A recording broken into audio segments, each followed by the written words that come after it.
Bom, dando início a mais uma reunião do colegiado empresarial, eu tenho a alegria, a satisfação de fazer uma conversa sobre os benefícios do Instituto da Recuperação Judicial com o doutor Danilo, meu querido amigo, né? Com a doutora Poliane, minha amiga também, com o doutor João, meu amigo, meu colega. E vocês sabem que é uma alegria mesmo, essas reuniões têm sido muito divertidas. A gente tem construído uma plataforma de aprendizagem mútua, né? De interação, e eu tenho ficado muito feliz com esses momentos. E o tema de hoje é benefícios do Instituto de Recuperação Judicial. Eu acredito que o tema de hoje é um dos temas mais relevantes do nosso colegiado. Na playlist, esse vídeo, essa reunião, vai ficar entre os mais assistidos, porque de fato é um tema fundamental e a gente vai enfrentar com o devido denodo, com a devida competência. E vamos iniciar a enfrentar com a doutora Poliane. Inicia, querida, e a gente vai seguindo o baile. Olá a todos os meus colegas, boa noite, né? Um prazer mais uma vez estar aqui com vocês, abordando a recuperação judicial e seus elementos, e hoje principalmente seus benefícios. Eu acho que quando nós começamos a pensar no processo de recuperação judicial, tanto para a empresa que propõe a recuperação, quanto para os credores que se veem no meio dela, a principal dúvida que surge é se vale a pena.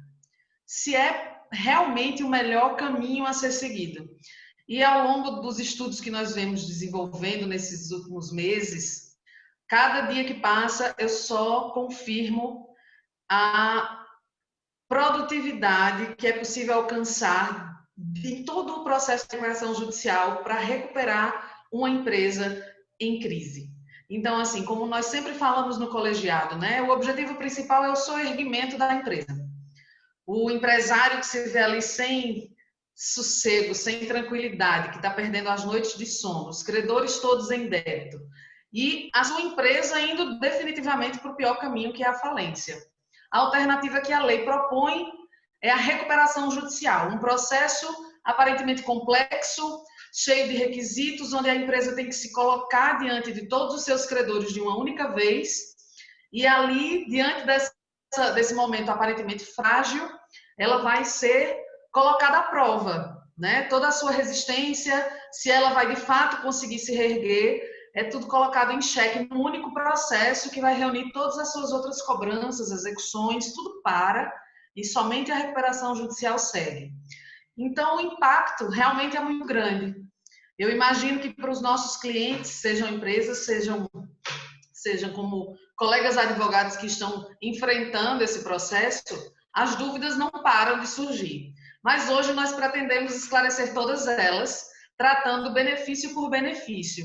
E eu quero iniciar pelos mais clássicos aqui, né? Que nós nos deparamos de cara com a possibilidade de colocar em carência todas as dívidas, né? E no estudo recente que nós estamos levantando no material do colegiado empresarial, nós percebemos aqui e trazemos essa informação de que a carência pode ser de 2 até 30 meses, né? Diante de todas as possibilidades que o processo apresenta, dos prazos a serem cumpridos e as propostas que a empresa pode fazer. Além disso, tem a possibilidade dos alongamentos das dívidas, né? Dos parcelamentos que podem ser feitos, que podem aí durar anos, porque o processo de recuperação ele tem início, meio e fim. Mas a proposta aprovada no plano de recuperação judicial pode trazer propostas de alongamento com parcelamentos que vão se estender aí por anos e anos. Tudo em benefício e em prol da empresa que, de fato, pode cumprir com tudo isso que ela propõe para que mantenha a adimplência dos seus credores, principalmente os credores principais, que a gente vai tratar disso também adiante. Outro benefício fantástico é o deságio, né, que pode trazer descontos de até 80% das dívidas da empresa. Cada caso é um caso, mas nós estamos aqui tratando de linhas gerais, pelo menos por enquanto, né? Os colegas vão aí contribuir com muito mais possibilidades de benefícios, mas eu queria já iniciar a nossa conversa com esses três e ouvir a opinião de vocês sobre como os benefícios da recuperação judicial valem a pena para uma empresa que precisa se manter firme no mercado, cumprindo a sua função social. Boa noite a todos. Gostaria de dizer que é um privilégio estar mais uma vez aqui reunidos, doutor Marcelo, doutora Apoliane, doutor Antônio, amigos semanais de encontros, de evolução profissional, pedagógico, etc. E é um privilégio poder estar aqui discutindo um assunto tão fascinante, que são os benefícios da recuperação judicial, né? E falar em recuperação judicial em um momento de pico de crise, que é o que o Brasil está vivendo agora, é como se vender guarda-chuva em momento de chuva. Então, é fantástico, é o que muita gente está precisando ouvir. Muita gente está desacreditado, muito empresário está desacreditado, muito empresário está querendo jogar tudo para o alto, tal, só que isso pode ser a salvação para a empresa, para o sonho daquela empresa, né? A gente sabe que quando se constrói uma empresa, quando se nasce uma empresa, na verdade é um sonho é uma família, são várias famílias, enfim, é um sonho que está sendo depositado dentro daquele CNPJ, é uma esperança, enfim, e ver isso indo por água abaixo é terrível. Terrível. Então, na verdade, a recuperação judicial, ela é a solução. Ela é a solução. Se a empresa chegou naquele determinado ponto e está difícil, talvez não tenha mais saída, tem a recuperação judicial. E hoje a gente vai discutir os benefícios da recuperação judicial, entendeu? A doutora Apoliane brilhantemente já trouxe um preâmbulo do que iremos discutir hoje. E tem esperança, há esperança. Olá, mais uma vez, doutor Marcelo, muito obrigado pelo convite. Mais uma vez é um prazer estar com o doutor Danilo, a doutora Apoliane, nossos encontros semanais, em que, como o doutor Danilo falou, realmente temos a intenção de aprendermos, evoluirmos muito mais para nós podermos ajudar a todo o empresariado que passa por essa fase. É uma fase difícil, mas não é o fim. Isso nós temos que enfatizar sempre, enfatizaremos sempre, porque a última fase, sim, é a fase que todos os empresários temem. E nós estamos aqui para esclarecer vocês, para que, assim, nós possamos chegar ao nosso objetivo, que é a continuidade da empresa e não só os sonhos, mas atingir todas as metas e objetivos. A doutora Apoliane foi brilhante em colocar os pontos principais da questão das vantagens da recuperação judicial. Nós temos outras, como uma administração compartilhada, venda parcial de bens, mas essa é a primordial, né? Tem a carência, tem o deságio. Então, esse é o ponto principal em que, no primeiro momento, nós vamos falar. Olha só, muitas questões importantes aqui, um encontro semanal que envolve uma evolução coletiva, né? Interessantíssimo, Danilo. Eu sinto isso, cara. Todo sábado pela manhã, a sensação que eu tenho, acho que é perceptível, né? É que a gente sai pensando, pô, é tipo academia. Eu não faço muito academia, mas já fiz muito. Academia, assim, paguei academia, tô leve, aprendi, evoluí, só que em outro patamar cognitivo, profissional. Vamos lá, olha só. A Poli nos colocou em uma situação interessantíssima, porque ela abriu com os grandes benefícios. Na realidade, há um conjunto de benefícios que são secundários aos benefícios centrais que a Poli irradiou nessa conversa. Então, carência, quando a gente fala em carência, nós estamos falando de tempo. Eu gosto de mencionar que nós somos cientistas. Nós não sugerimos tempo, nós não achamos que recuperação judicial oferece tempo. A gente afirma que, do ponto de vista legal, o único lugar em que o empresário alcança tempo para interromper todas as execuções é na recuperação judicial. Isso direito a uma ciência social aplicada. Então, a gente indica apenas a recuperação judicial, isso é possível. E como nós somos cientistas, a gente vai além. E a gente diz que, do ponto de vista do Observatório de Insolvência, que é um órgão de pesquisa da PUC de São Paulo, já se constatou que a média da suspensão, a média temporal da suspensão é de 517 dias. Isso significa, para tentar ser bem raso, que uma empresa, quando ingressa em recuperação judicial, pelo menos no estado de São Paulo, ela tem, em média, 517 dias do deferimento do processamento da recuperação judicial até a homologação do plano por parte do juízo. 517. Isso significa que a gente pode oferecer para um cliente 517 dias? Não. Isso é uma média científica. O prazo pode ser menor ou pode ser maior. Agora, a ciência nos sinaliza isso. E nós, enquanto profissionais, enquanto cientistas, podemos sinalizar. Eu não estou oferecendo isso, agente econômico, mas, em média, dando nome e sobrenome, o Observatório de Insolvência indica 517 dias. Quem não quer?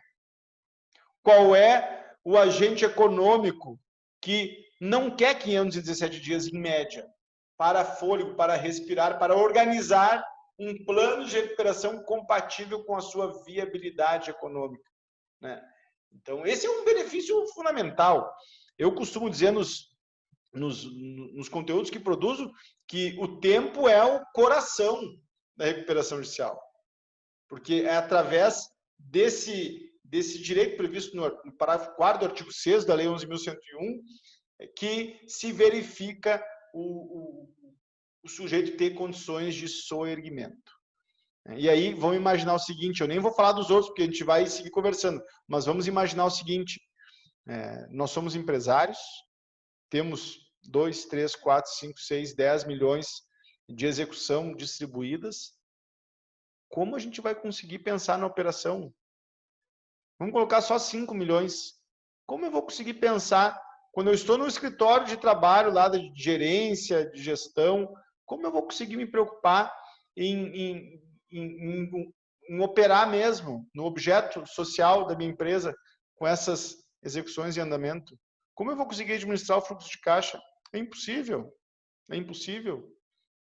Então, por isso que o stay period, por isso que a carência, quando está no plano de recuperação judicial, por isso que o tempo é a essência primeira de uma recuperação judicial. Porque as pessoas, na realidade, elas precisam de tempo. E aí, qualquer agente econômico, colocando no cenário da pandemia, no cenário de instabilidade presente e instabilidade futura, vejam o que está acontecendo na Europa agora. Para quem vai nos assistir depois, vamos dizer, a gente está gravando esse vídeo em 23 de outubro. 23 de outubro, o que está acontecendo na Europa agora é toque de recolher na França, lockdown na Espanha e a Alemanha cogitando medidas de restrição, porque não sabe o que vai ser o dia de amanhã. Então, até chegar a vacina é essa instabilidade. Quando é que chega a vacina? Não sei. Então, o que o cara precisa? O que o empresário, no bom português, precisa? Desse primeiro benefício que apenas a recuperação judicial oferece. Tempo. Tempo. E aí, a palavra está aberta, né, gente?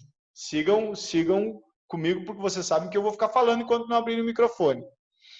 Eu vou aproveitar, então, e trazer outros benefícios que eu acho tão interessantes. Na verdade, um por vez, para que a gente possa debater aqui.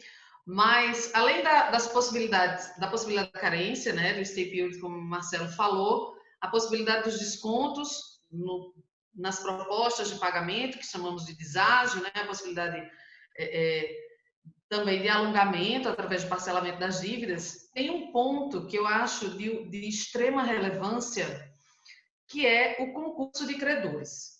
Nós tratamos desse assunto no nosso material. E lá, o que significa o concurso de credores para o empresário que está chegando nesse vídeo, né, com a intenção de esclarecer dúvidas? O concurso de credores é o seguinte, é uma forma de fazer com que todos os credores, juntos, aceitem a proposta da empresa e receber parte do débito que ela tem. Né? O pulo do gato do concurso de credores é meio que forçar um pouquinho aquele credor que está resistente a aceitar que, se todos vão aceitar menos ele, todo mundo vai receber menos ele, né? Inclusive se o valor não for total, mas antes um pássaro na mão do que dois voando. Então, para os credores, é importante, e um credor responsável diante da empresa que está decretando ali a sua condição de crise, né, no processo, ele sabe que se ele deixar a coisa andar, se não aceitar o plano de recuperação, se não se colocar para receber os valores que a empresa propõe, a chance é de falência. E na falência, todos perdem. Ninguém ganha na falência. Então, diante dessa proposta feita no plano de recuperação judicial, que aí é um instrumento muito particular, que a gente também já abordou em outras oportunidades, em outros momentos, a empresa tem a chance de convencer todos os credores ao mesmo tempo, né, a aceitar a proposta de pagamento dela, seja com deságio, né, com desconto, seja com alongamento da dívida, na carência que ela entende viável, né? Então, o plano ele precisa passar por essas etapas, propor aos credores e cabe aos credores responsáveis, né, pela aprovação do plano, aceitarem a proposta da empresa. Isso dá uma oportunidade para o soerguimento que a gente tanto quer, enorme. Eu acho, assim, uma das pérolas, das várias pérolas contidas no processo de recuperação judicial, é o concurso de credores. Tomando o gancho no que a doutora Poliana abordou, eu acho que, só voltando um pouquinho, acho que o principal objetivo, que não deixa de ser um benefício da recuperação judicial, é impedir a falência. A recuperação judicial tem a oportunidade de se impedir uma falência. E o que é a falência? É a morte da empresa. Quais as consequências da falência? Calote, desemprego, a perda da função social da empresa, etc. Então, a falência é a pior coisa que pode acontecer, não só para a empresa, mas todos aqueles que estão envolvidos direto ou indiretamente para a empresa. Então, o principal objetivo, que não deixa de ser um benefício, é o impedimento da falência. Chegamos nos credores, teve o concurso de credores, etc, mas não podemos deixar também de abordar o stay period. Um nome em inglês, um nome difícil, tal, mas o que é o stay period? Na verdade, é a pausa das execuções, das cobranças. Sim que tem um processo judicial e ele é aprovado, há um período de pausa, que a lei determina 180 dias, etc, tal, mas a gente vê situações que podem, inclusive, se alongar um pouco. Mas, enfim, o que vem a ser isso? Na verdade, a gente tem meio ano com paz. A gente vai poder trabalhar em paz durante meio ano, pelo menos. E isso para a empresa é incrível. A gente não vai ter bens penhorados, a gente não vai ter novas citações, bloqueios de valores, etc. Um período de 6 meses de paz, onde pode-se, principalmente, restabelecer a esperança daquela empresa. É como se ela estivesse no começo novamente. Eu não tenho mais credores durante esse período me cobrando. Eu não tenho essa execução. Então, esse benefício do stay period é fantástico também. Somado isso, nós já temos aí 2 benefícios, 3, né, que é o impedimento da falência, o concurso de credores com deságio, alongamento, etc., o stay period. Importante o doutor Danilo falou, complementando também o que a doutora Poliana também, né, nos passou, é sempre importante verificar que esse período, chamado stay period, né, ele dá um refrigério para o empresário, para ele poder se restabelecer, sendo que é necessário que transcorra e o empresário cumpra tudo aquilo que foi realizado no concurso de credores, porque senão realmente a empresa chega ao fim. Então é um benefício muito grande, mas o empresário, logicamente, ele tem que fazer um plano de recuperação judicial que esteja adequado à realidade, às possibilidades da empresa, para que também não caia no problema que todos querem fugir, que é a falência. Sabe que é importante essa reflexão?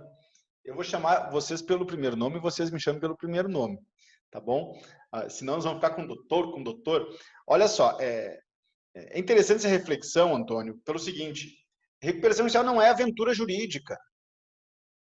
Aliás, não tem nada a ver com a aventura jurídica. A recuperação judicial é um instrumento de recuperação do agente econômico.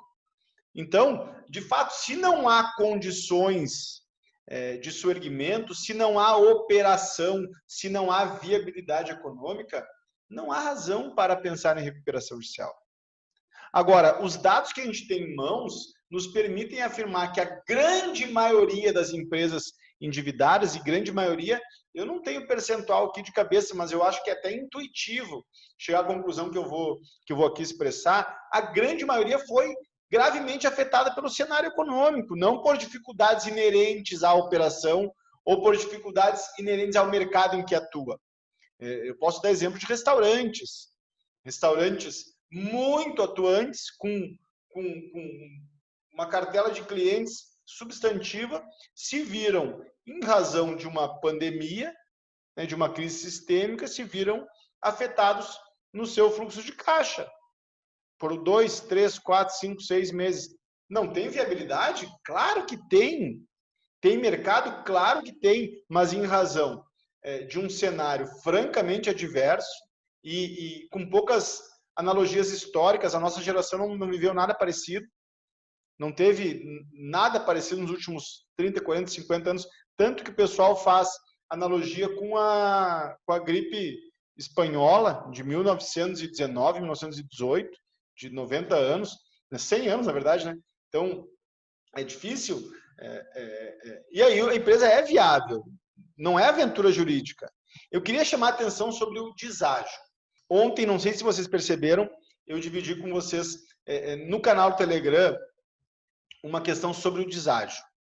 E o deságio dizia o seguinte: 80% do TJ de São Paulo reconhecendo a legalidade do deságio. 80%. Ou seja, plano de recuperação judicial aprovado pelo concurso de credores em assembleia, e o termo concurso de credores é essencial também, com 80% de deságio no crédito quirografário, e o Poder Judiciário simplesmente homologou. Por que homologou? Tendo em vista o princípio da soberania de credores, que é o princípio maior da Assembleia. Mas eu vou dar só mais um dado para passar adiante a conversa. Vejam bem, vocês estão a par do grau de deságio que começa a acontecer na classe 1, credor trabalhista?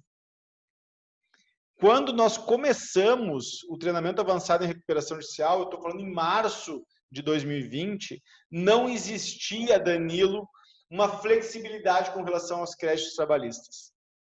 Existia, pelo contrário, um posicionamento uniforme dos tribunais superiores no sentido de não permitir a flexibilidade com relação ao pagamento da classe 1.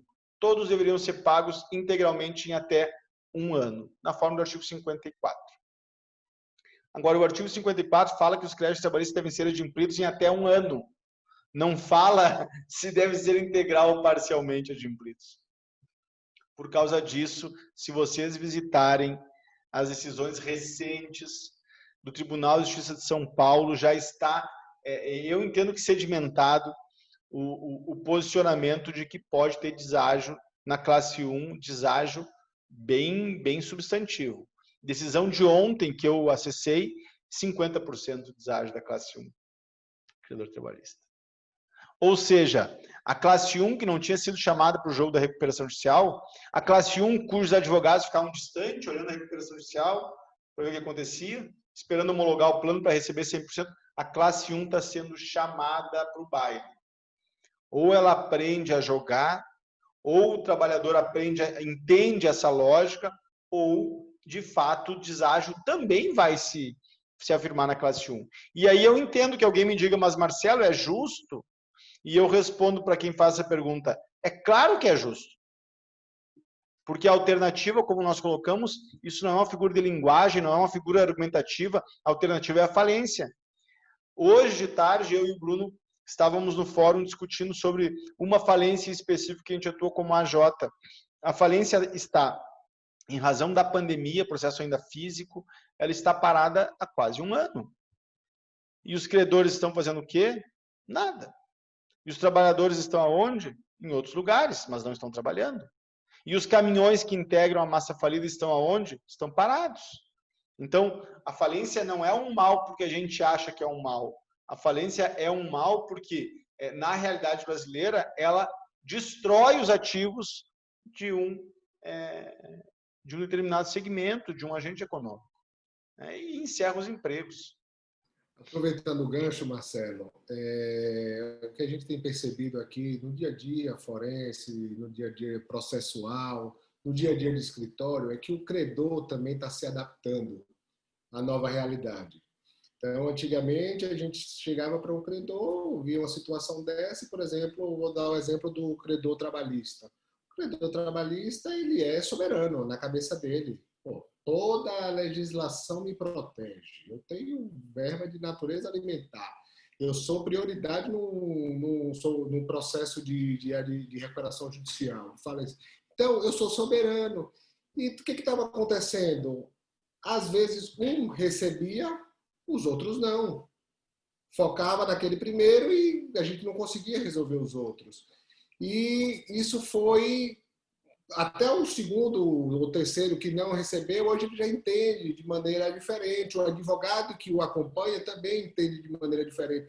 Então, um ditado piegas, tal, mas vale um pássaro na mão do que dois voando.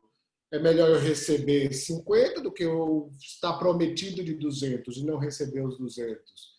Então, o credor está se adequando também. E isso, para a empresa recuperando, para a empresa em dificuldade, isso é fantástico também. É interessante chamar a atenção que nós estamos falando de um regime concursal. Eu achei interessantíssimo trazer isso para a conversa, porque por mais que seja difícil de um empresário entender, se ele sacar isso, se ele intuitivamente perceber a potência disso, esse é o grande benefício. E isso, para nós advogados, já tem uma certa complexidade. Para o empresário que não é iniciado nesse tema, pode gerar alguma confusão, mas vamos aparar esse ruído. O empresário tem que pensar o seguinte: ele deve uma massa de credores. Essa massa de credores individualmente busca de tudo que é maneira alcançar o seu crédito. Quando ele ingressa em recuperação judicial, pelo simples fato do juízo deferir o procedimento da recuperação judicial, se instaura um concurso forçado de credores. E essa expressão é extraordinária: concurso forçado de credores. Concurso, reunião, forçado não é opção entre os credores. E estes credores reunidos forçosamente, que não é opção, eles têm que decidir sobre o rumo da empresa. Aí é fácil. É fácil, eu não vou dizer, mas aí é mais tranquila a negociação. Porque eles já perderam aquela potência da execução individual. Eles já perderam a potência de todos os benefícios do, por exemplo, manual de execução aqui, do mestre Araquém de Assis.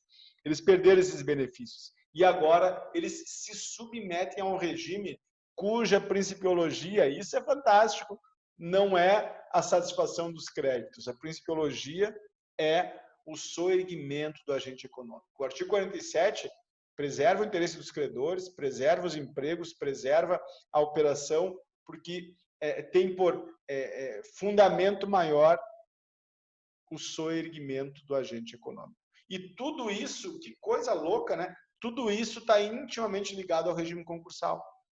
Sabe, Poli, que eu já cogitei criar uma linha de produção de conteúdo só sobre o regime concursal, porque é algo pouco explorado, seja na doutrina, seja na prática forense, e a gente não consegue dimensionar as possibilidades abertas pelo regime concursal em outras circunstâncias.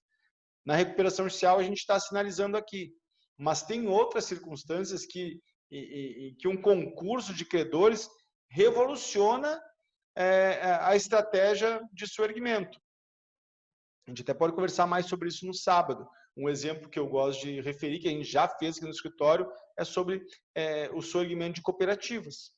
Não é recuperação judicial, mas o regime concursal autoriza a afirmar que se consegue encontrar um caminho para a recuperação. Mas é outra conversa, não. Aí eu vou me empolgar em outra linha, né? Vamos tentar ficar aqui nos benefícios da recuperação judicial.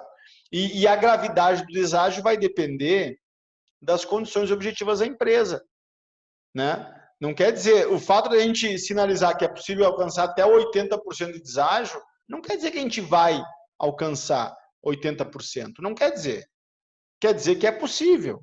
Em uma situação grave, em um cenário desfavorável, no limite, se pode apresentar um plano de recuperação draconiano, é absolutamente justo que se faça.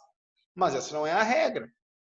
Eu aprovei um plano de recuperação judicial sem deságio. Sem deságio. Por quê? Porque o meu cliente tinha bens em garantia, se fosse a falência, os credores não ficariam numa situação ruim. Por outro lado, ele não tinha liquidez. Então, a gente aprovou um plano com 24 meses de carência, 18 meses ou 24 meses de carência, e em 108 meses, atualizados pela TR. Então, ficou um presente. O cara tinha 3, 4 milhões para pagamento no curto prazo, ele alongou por 10 anos, com 2 anos de carência. Após o stay period, que deu 1 ano e meio. Então, depois de 4 anos sem pagar, sem iniciar os aportes, pagar em 10 anos, com o deságio indireto, no caso, né, porque o índice de atualização foi diferente do contrato, é um excelente presente sem o deságio. Como que vai dizer que foi ruim? Não foi ruim. E por que a gente não impôs o deságio? Porque os credores sabiam das boas condições do nosso cliente. E agora, em situação contrária, se coloca um deságio grave e vão para a discussão.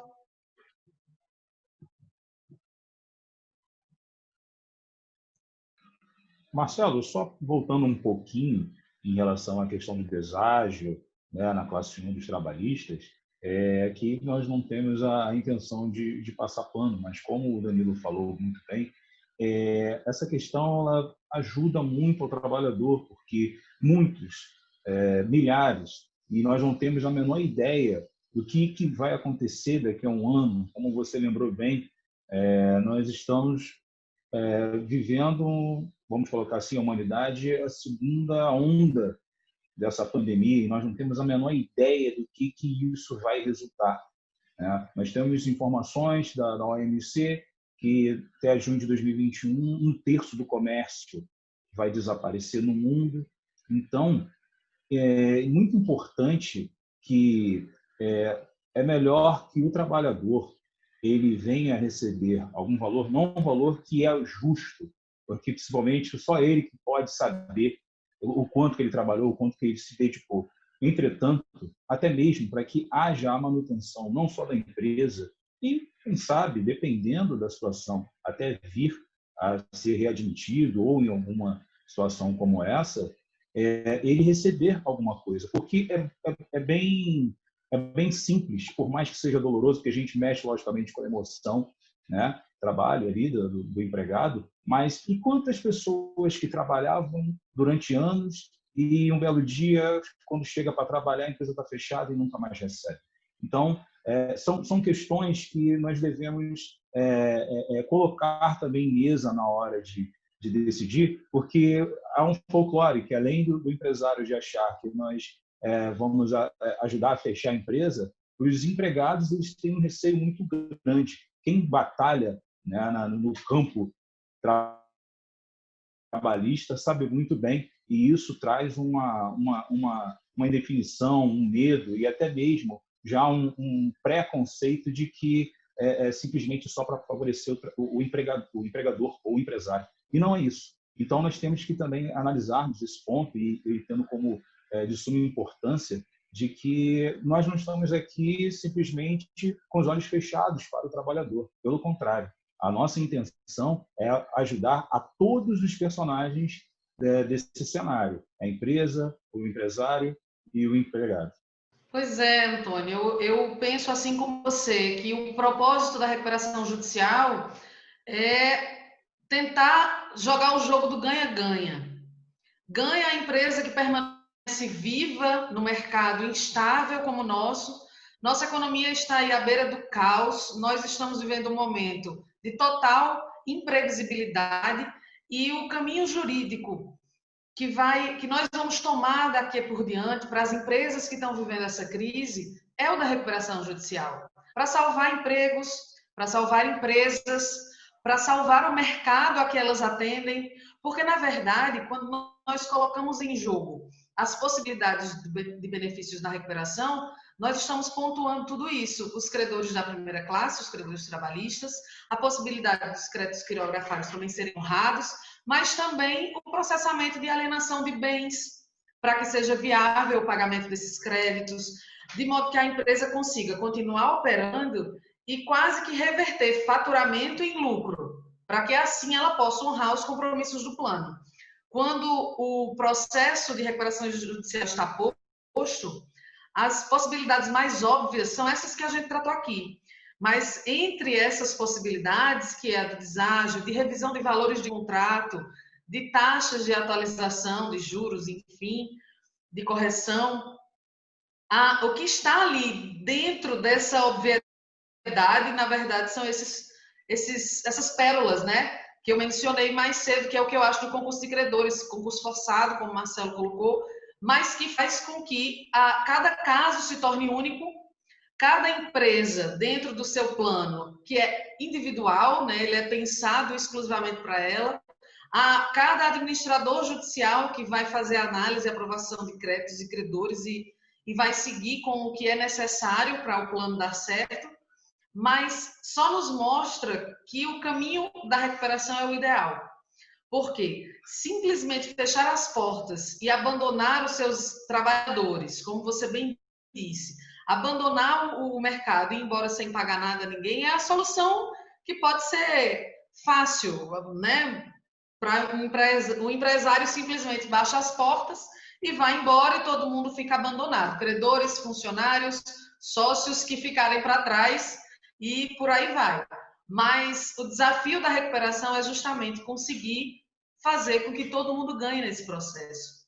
A empresa é o principal, o agente econômico é o foco principal, né? O artigo 47 está lá mostrando tudo o que é necessário, mas se não houver flexibilização de todos os interesses, aí se torna inviável qualquer recuperação. E aí a gente trataria de uma falência sumária, porque se eu não vejo a perda, eu não vejo a flexibilização de créditos como perda de direitos das classes, dos credores. Eu vejo como alternativas de preservação da empresa, do agente econômico. Até então, a gente falou muito de teorias, falamos de leis, falamos do que a lei traz de benefício, etc. Tal. Mas Marcelo, ele trouxe para a gente um caso prático, um exemplo prático de uma recuperação que ele conseguiu manusear, administrar, e mesmo não tendo um dos benefícios, que foi o deságio, a gente consegue trazer uma situação de um alongamento de 10 anos, atrelado a um stay period de mais de 1 ano e meio. Se eu não me engano, Marcelo me corrija se eu estiver errado. Olha só, de 3 benefícios que a Poli trouxe no começo da nossa reunião, não precisou utilizar os 3. 2 benefícios desses foram suficientes, eu acredito, para que a empresa voltasse a ter vida. Olha só, a gente está falando de um alongamento de 10 anos. Uma dívida que ele teria que pagar imediatamente, ele tem um período de carência, olha só, outro benefício, a carência, e um alongamento de 10 anos. Então, ele consegue, durante esse período, honrar, ele consegue soerguer a empresa dele, ele vai precisar, óbvio, de muito jogo de cintura, muita administração, muita adequação e principalmente criatividade, porque se ele chegou até esse ponto, ele precisa mudar os costumes dele, certo? Mas a gente tem aí o quê? 12 anos para se pagar uma dívida, sendo que os 2 primeiros anos ele não vai desembolsar um centavo. Então, caso prático, caso que está toda hora aí no fórum, no processo, tudo, que o empresário não tem acesso a isso por ser uma questão muito técnica, muito específica, mas é um caso prático, é real, isso acontece de verdade, não está só na letra da lei, não está só nos exemplos hipotéticos da faculdade, etc. É real, então isso pode acabar atingindo a sua empresa. É isso mesmo, Danilo. Teria outros exemplos para a gente mencionar. Em outra recuperação judicial, a gente incluiu um deságio de 40% e aumentamos a carência para 36 meses, se não estou enganado, em uma distinção na classe 3, criamos 2 subclasses na classe 3 pela ausência de diálogo. Né? E aí a gente conseguiu criar uma condição um pouquinho mais favorável para o credor apoiador, em detrimento do credor convencional classe 3. Então, tudo isso são manejos possíveis, mas o que eu ficaria muito tranquilo para falar para qualquer agente econômico? E dizendo isso, vocês fiquem à vontade para informar isso para quem quiser. Alongamento sem deságio é quase mamão com açúcar. Mamão com açúcar é uma expressão que a gente usa aqui no interior do Rio Grande do Sul para dizer que é muito fácil. Assim. Alongar 10 anos, 9 anos sem um deságio grave é praxe. A recuperação judicial... Vamos adiante, vamos teorizar sobre isso.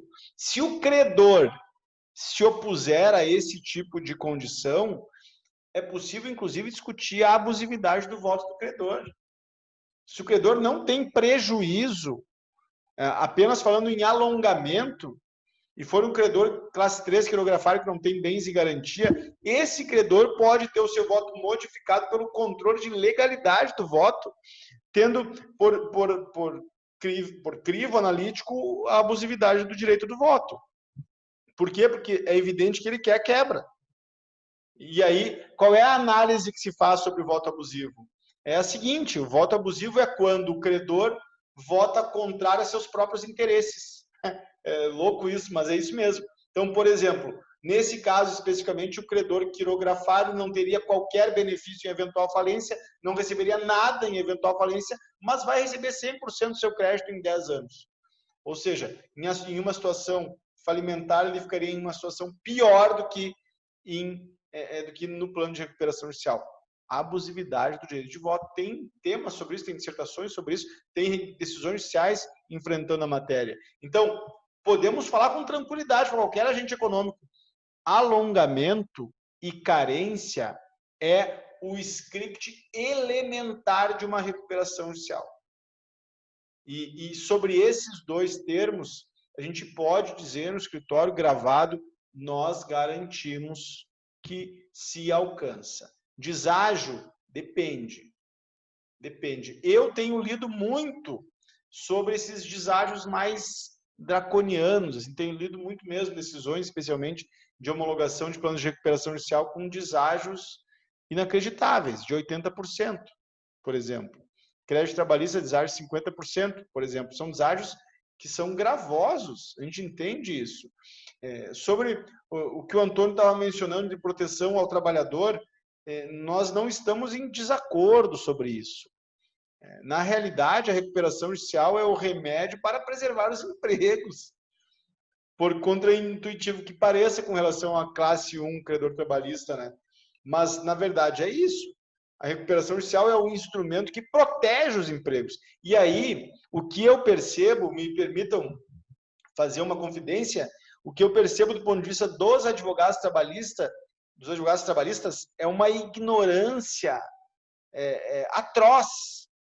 Chega a ser quase irritante o grau de desconhecimento dos colegas trabalhistas da Lei 11.101. Eles estão prejudicando os clientes deles, prejudicando de morte o direito dos clientes por não saber como proceder diante de uma recuperação judicial. Habilitação errada, credenciamento equivocado em assembleia, falta de articulação entre os credores trabalhistas, uma ignorância assim lamentável. E eu digo isso para eles com frequência, porque eles me contatam, né, pedindo sugestões, e eu digo, cara, faz isso, lê isso. Então, eles sabem que nós estamos no mesmo time. Eles sabem que essa crítica ela deve ser bem acolhida por eles, porque eu estou sempre dando tudo que eu posso para que eles façam um bom trabalho. Mas, ignorância. Se eles soubessem tudo que está à sua mão, eles poderiam operar de outro jeito uma recuperação judicial. Se aliando ao empregador, por exemplo, e discutindo a diminuição do deságio na classe 1 para aumentar na classe 3. Se eu consigo discutir um deságio de 50% e passa, é para os criadores trabalhistas não discutiram o plano de recuperação social. Porque se eles tivessem discutido, se reunido e dito, vamos deixar 25% empregador recuperando, e vamos aumentar um pouquinho da classe 2, porque nós temos uma força negocial. Se eles fizessem isso e soubessem dialogar nesse sentido de conserto, ou de 50 para 30, a coisa ia ser muito mais fácil, mas, em regra, o advogado trabalhista é o menos qualificado no trato com o processo de recuperação judicial. Uma pena isso. Eu espero, sinceramente, mudar esse cenário. Por isso eu tenho dividido tanto conteúdo, eu tenho discutido tanto essa questão. Eu acredito que daqui a 2 anos, oxalá eu consigo mudar um pouco isso, porque eu acho que é fundamental. Assim, e exatamente em razão do que o Antônio comentou. É fundamental eles entenderem isso, porque eles precisam melhorar esse posicionamento dos seus clientes. Não é deles, né, gente? Dos seus clientes. E, por último, só mais uma dica que se algum advogado trabalhista estiver nos assistindo, é importante que ele saiba: habilite o seu crédito. Os advogados trabalhistas sabem tão pouco sobre recuperação judicial que eles não habilitam o crédito deles na classe 1. Eles deixam. Eles não sabem que eles têm direito a receber também na recuperação judicial. E aí, quando eles descobrem isso, é um novo mundo. Que eles têm que saber, porque eles também têm que ser valorizados, né, gente? É um trabalho de dignidade essencial, né? Só mais um detalhe, Marcelo. Eu também advogo na seara trabalhista e eu sou uma prova de que estou aqui aprendendo e tenho um processo e só estou esperando a documentação para poder habilitar. Então, nada melhor do que você conhecer e você tem realmente a missão de ajudar o seu cliente. Você tem que buscar alternativas. Você tem que buscar realmente o direito do seu cliente em qualquer área que seja. Excelente, Antônio. Bom te ouvir, cara. Bom saber que você atua nessa seara e não é à toa que você está no treinamento, que você está no colegiado, que você tem se dedicado a aprender os detalhes desse instituto. Não é à toa isso. Eu vou te dizer, na sequência da sua carreira, você vai ser referência estadual, regional, em crédito trabalhista no BOS de recuperações sociais. Eu cogitei até criar um grupo específico para refletir sobre essas variáveis, porque são verdadeiramente essenciais. Gente, eu quero vejam, já foi 50 minutos pelo meu relógio. Que coisa louca, né? A gente comentou bastante aqui, mas pô, parece que tem tanta coisa a ser dita, e tem mesmo. Eu quero fazer uma rodada e uma espécie de considerações finais e complementações que a gente queira fazer. Você fique à vontade para usar o microfone. Eu vou fazer a rodada pelo meu computador aqui. Começa o João Antônio comentando o que ele julgar apropriado, aí, à vontade mesmo. Depois a Poli prossegue, depois o Danilo também faz as suas considerações. E aí, se quiserem bater um pouco mais de bola, a gente pode bater, mas eu estou olhando o relógio aqui e a gente voou demais, né? Marcelo, nós aqui tivemos a intenção de mostrar para o empresário que tem muitos benefícios. A recuperação judicial, ela não é o fim.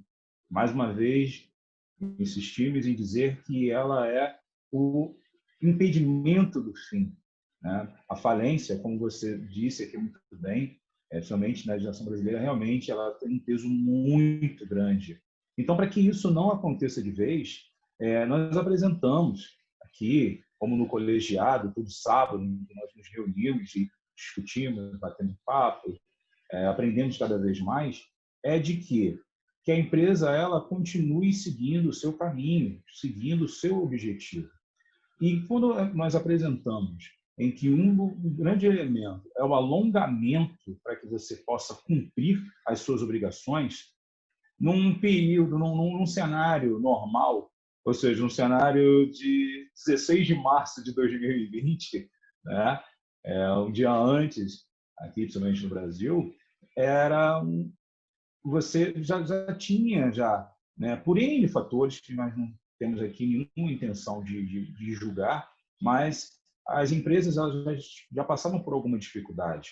E não contavam, ninguém contava com essa fase que nós estamos vivendo aqui há 7 meses.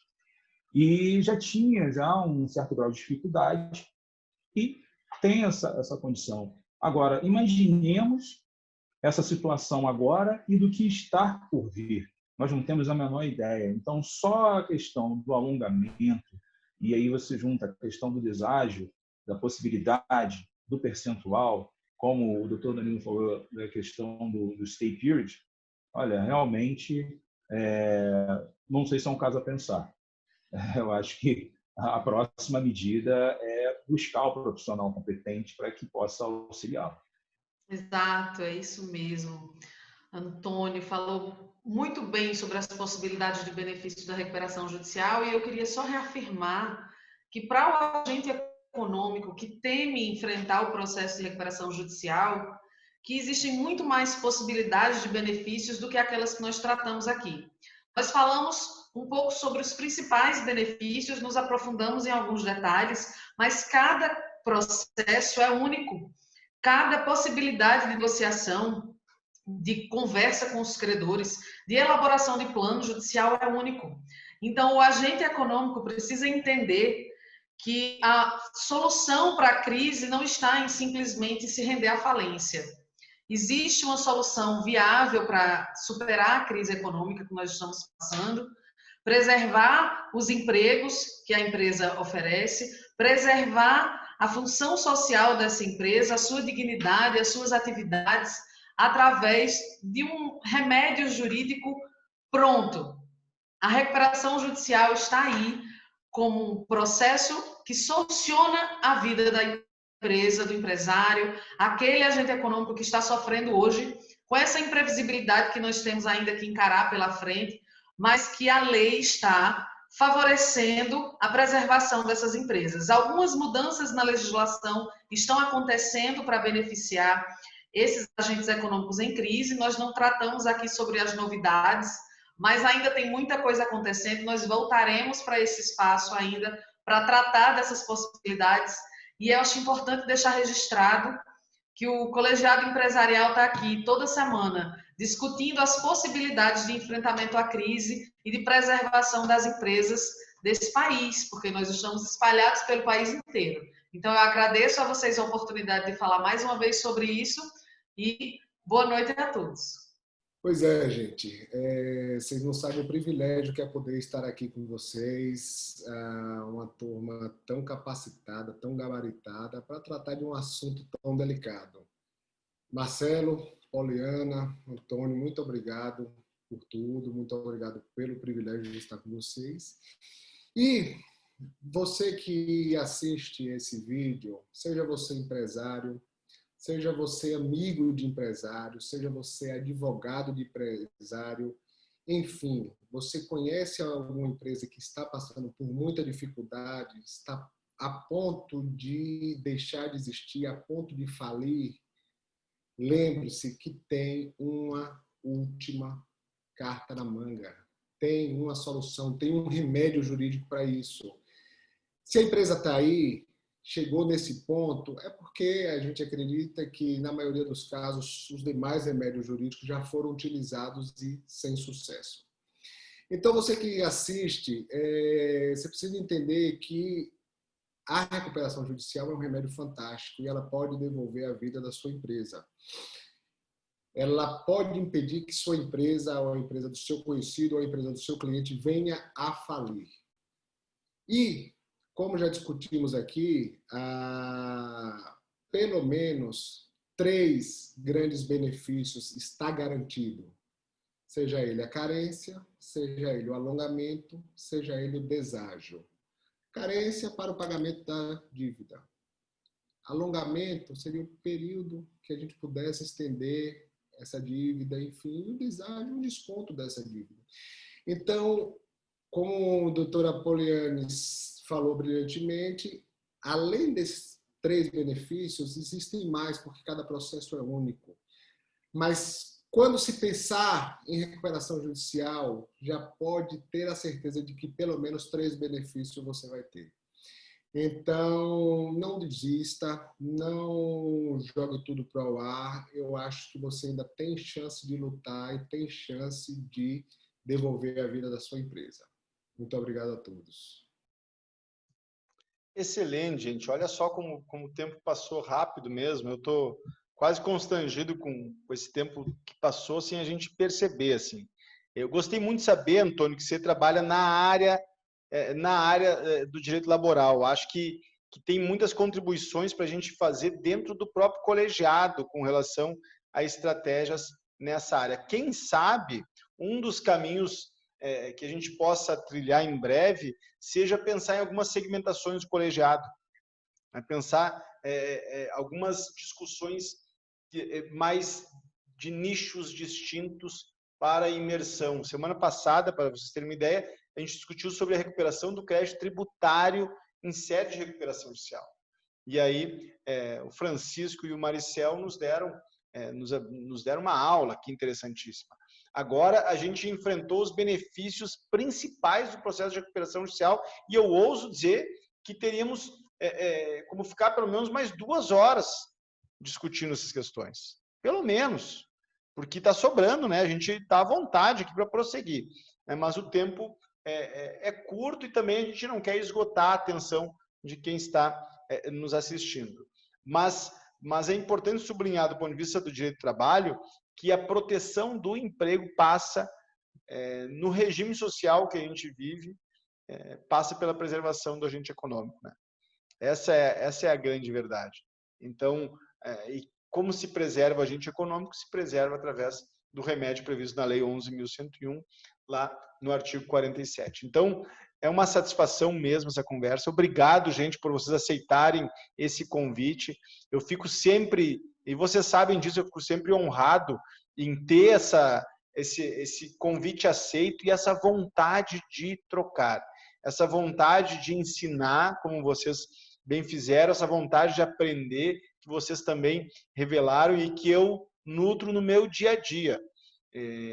A gente está sempre evoluindo, eu estou sempre estudando. Quando a gente constrói uma petição, a gente está buscando coisa nova sempre. Quando a gente vai numa reunião do colegiado, a gente está buscando trazer novidades. Então, esse movimento, ele não tem como não gerar bons frutos, né? Até porque os frutos já estão aí. A gente já se reconhece enquanto equipe, enquanto amigos, enquanto colegas, e por si, só isso já vale demais a pena, né? Então, obrigado mesmo por aceitar esse convite. Vamos fazer mais vezes isso e eu vou encerrar aqui o vídeo, tá bom?